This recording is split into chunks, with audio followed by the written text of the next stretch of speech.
Okay, let's. So here's my list that I've been working off of. So we have played. Let me mark this before I forget.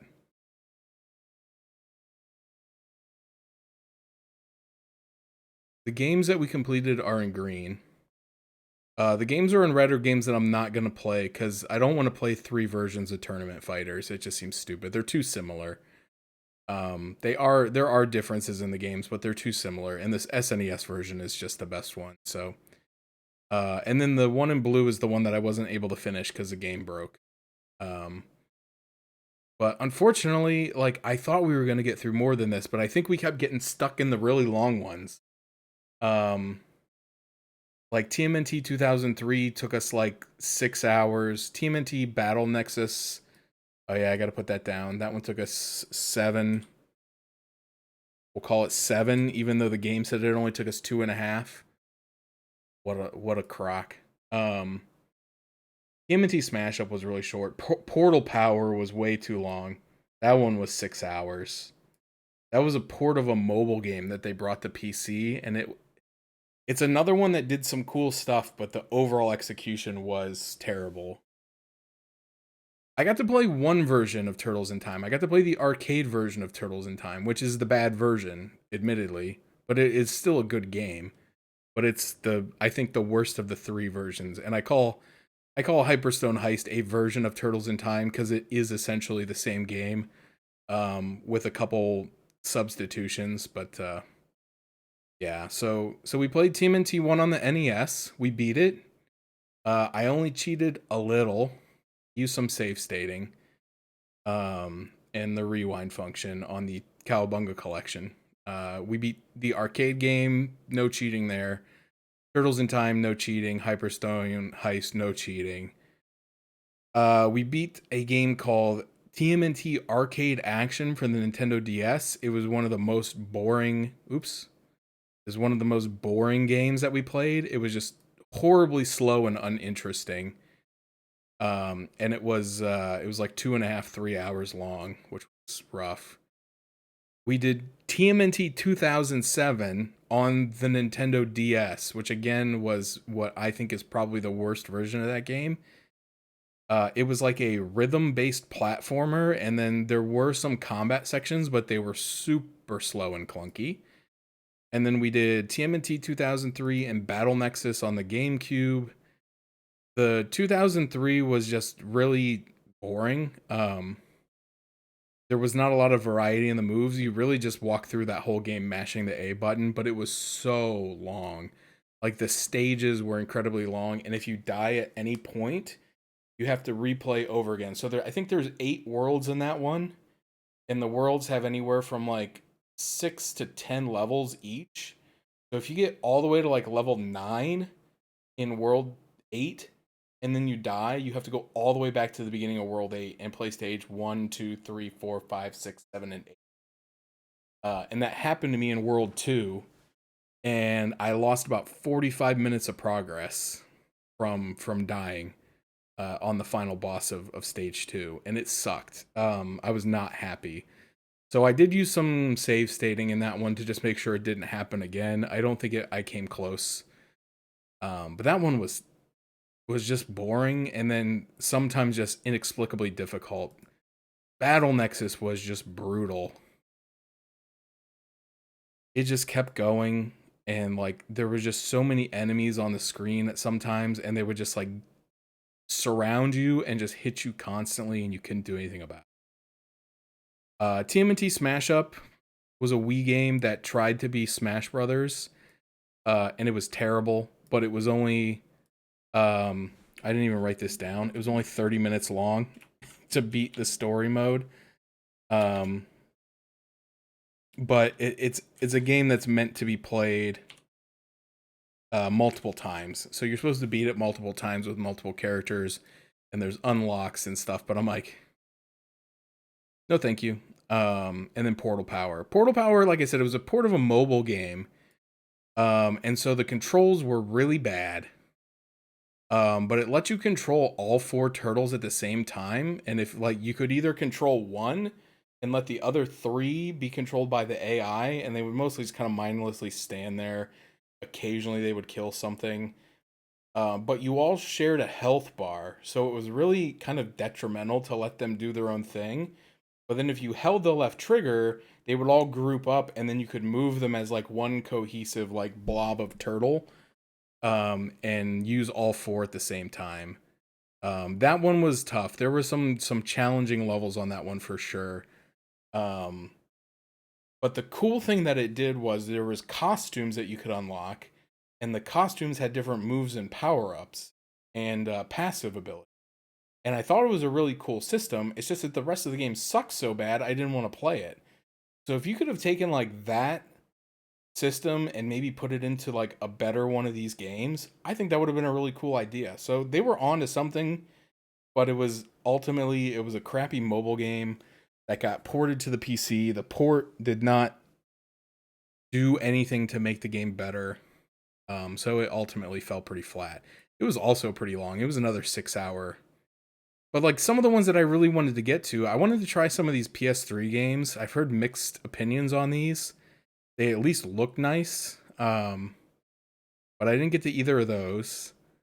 I really wanted to try Tactical Takedown and Splintered Fate. But I didn't get to those. And I wanted to play some of these Game Boy games, but I didn't get to those either. So like Fall of the Foot, nothing special, but it's really short. But Rescue is apparently like a Metroidvania for the Game Boy, which at least sounded interesting. I don't know if it's good, but it at least sounded interesting to me. But I didn't get to it. There's another game that I'm missing. I'm going to put it on the list because I'm going to make it a point to find it. It's called TMNT Danger of the Ooze, and it was for the PS3. And it's also a Metroidvania. And I just learned about this game the other day. So I don't know much about it.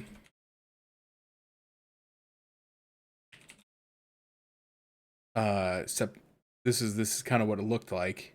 But it came out on the Xbox 360, Nintendo 3DS, and PlayStation 3, which is a weird kind of combination of consoles to come out on in 2014. Which is kind of crazy to me. But I guess they didn't feel like making. I guess 2014. I guess the Wii U was still around. They didn't feel like making a Wii U version, and this one never made it onto any of the newer systems. So, but again, like I don't know if it's any good, but like I'm at least interested to see what it's like. But this is after I think this is after Ubi lost the license and that went over to Activision. So I don't know if the game's got any better, but most of the Ubisoft games are pretty bad. TMNT 2007 was an Ubisoft game, and so was Arcade Action, and I think so was TMNT Smash Up. I think those were all Ubisoft games, and they all suck. All right, let's get to reviewing this bad boy. The game number 21, Battle Nexus. Whoo boy! All right. So these are kind of some arbitrary categories that I've been using to rate stuff. The more I think about it, the more I should have probably got some like more concrete stuff, but it is what it is. At this point, I've already reviewed like 10 games, so I'm not gonna change it now. The graphics are probably the only thing in this game that I can't really complain about. They do look nice. The cell shading is a style that really held up over time. Because I looked at some of the other games that came out on the GameCube, like even TMNT games that tried to go for a more realistic look, and they just look very dated. They look very fuzzy, jagged edges. Just they don't look great. But the cell shading really holds up. And then with the addition of the actual animated cutscenes, like the visuals in this game are still strong. They are as good as TMNT 2003. So if I gave that a 9, I guess I have to give this a 9. The sound in this game is terrible. No, it's not that bad, but it's really repetitive. They say the same one-liners over and over and over again. Um, the enemies make really annoying sounds. There was a bunch of different levels with really annoying alarms that went off for like half the level. And then I ran into a bunch of sound, I'll call them bugs, where you would be playing as like Leonardo and you would pick up a power up and Michelangelo would make some sort of like comment that wasn't applicable. There was one time he just kept saying over and over and over again, like, yes, this is what you get for playing with fire. Like, it had nothing to do with the situation. So it was really repetitive. The music in this game, nothing special. It's very milk toast. Like, it's just kind of there. So I'm gonna give this one worse than uh 2003 because I think it took some steps back and it had some weird stuff. Gameplay, this game is not fun to play. It is really repetitive. First and foremost, it is unfair. The knockback is insane. Enemies will knock you so far back that you will like transition to another screen sometimes. I mean, it's just absolutely, and then they will gang up on you. They never miss. They can hit you while you're blocking. It's just not fun. And it went on way too long. This honestly is like a 2 for me because it is just as boring and repetitive as the first game. They didn't they had the chance to add like more combos and more moves to make it like more varied and they really didn't. The only thing they added was the jump attacks and then there was these charge attacks, but they took so long.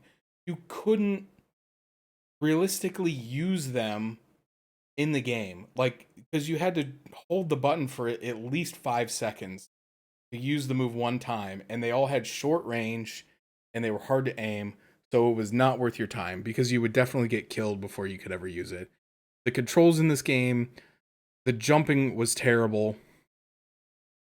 Part of that had to do with the perspective, which isn't really a control issue, but it made it harder to control. Uh, but the biggest thing that makes this one worse than the previous game is that they, for some reason, introduced some sort of like a delay. So like by the time you push the button and the time that they actually do the action on the screen, there's like almost a full second delay. And I know that didn't really come through in the gameplay because I eventually kind of adjusted to it. But I did complain about it a few times.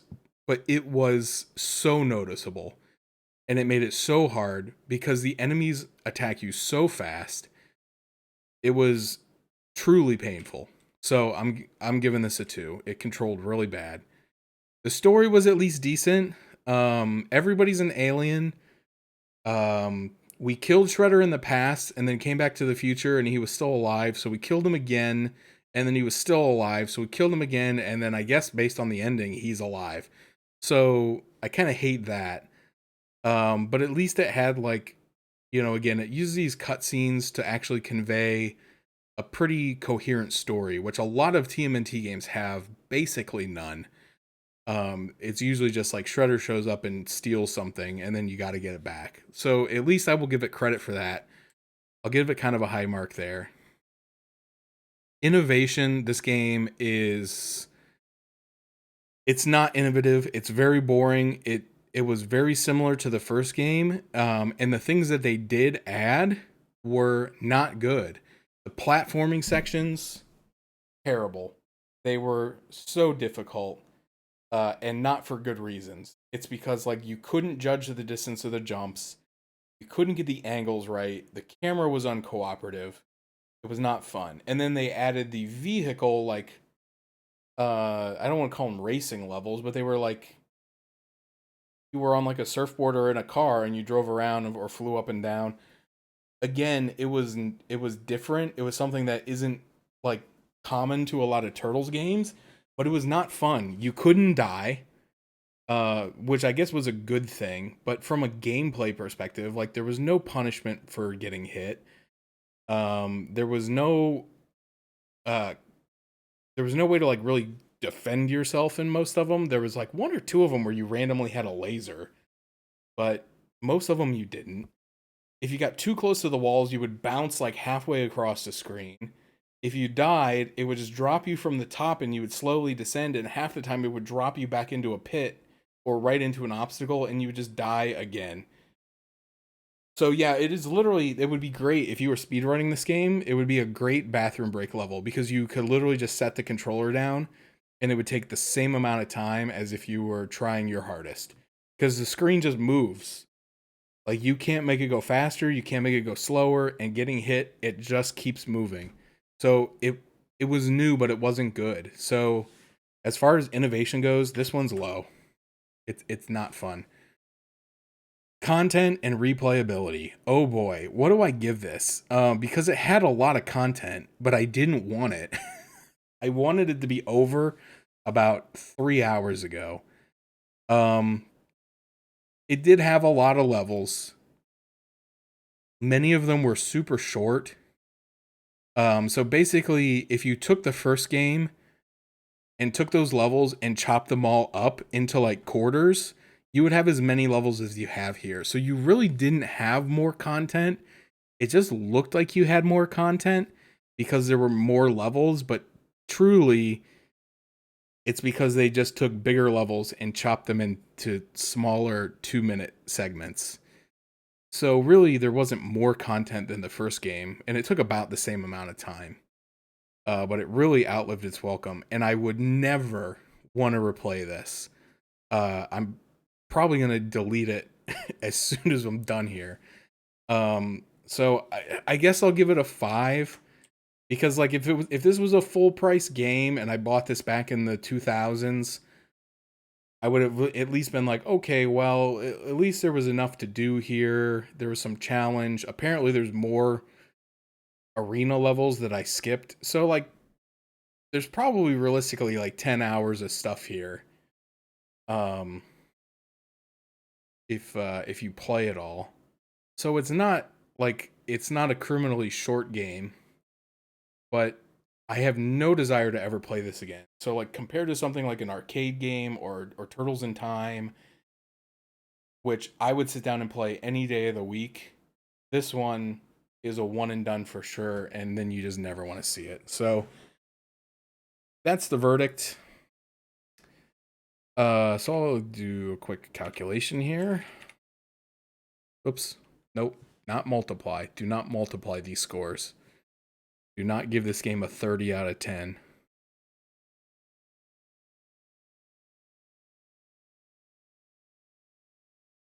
I'm going to be disappointed that it's higher than I want it to be.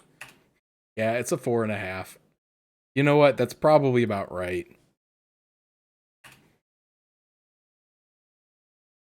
It's worse in my mind, but when I'm being actually